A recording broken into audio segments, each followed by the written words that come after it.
চোৰাংগৰুৰ বিৰুদ্ধে চতিয়া আৰক্ষীৰ অভিযান। চতিয়া আৰক্ষীয়ে নিশা আটক কৰে ৫টাকৈ গভাইট চোৰক। এখন ছুইফ্ট ডিজায়াৰ বাহনত এটা গৰু ভৰাই আনি থকাৰ খবৰ বিশেষ সূত্ৰমতে লাভ কৰে চতিয়া আৰক্ষীয়ে। চতিয়াৰ চমৰ দলনিত গাঁওৰক্ষী বাহিনীৰ সহযোগত চতিয়া আৰক্ষীয়ে গৰুসহ কৰায়ত্ব কৰিবলৈ সক্ষম হয় গভাইট চোৰ ৫টাক। চতিয়া আৰক্ষীয়ে আটক কৰা চোৰকেইটা ক্ৰমে শফিকুল ইছলাম, ইদিল হুছেইন, আছিকুৰ ৰহমান, সাদ্দাম হুছেইন আৰু ৱাছিৰ আলী। ইয়াৰে তিনিটা নগাঁও জিলাৰ হোৱাৰ বিপৰীতে দুটা চোৰৰ ঘৰ বিশ্বনাথ চাৰিআলিত বুলি জানিব পৰা গৈছে। আৰক্ষীয়ে জব্দ কৰা ছুইফ্ট ডিজায়াৰ বাহনখনৰ নম্বৰ হৈছে AS31A4373।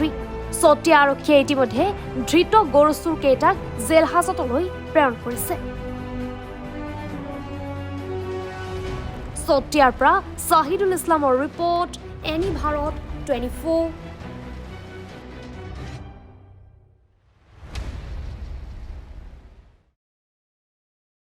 নমস্কাৰ, মই উৎপল দাস আৰু আপোনালোকে চাই আছে এনি ভাৰত। আৰু আপোনালোকক জনাবলৈ পাই মই বহুত সুখী হৈছোঁ যে আমাৰ সকলোৰে মৰমৰ শ্ৰদ্ধা জুবিন গাৰ্গৰ গীতসমূহৰ ভিত্তিত এটা খুব সুন্দৰ ৰিয়েলিটি শ্ব' এনি ভাৰতে আয়োজন কৰিছে, জুবিনৰ গানে কি আনে।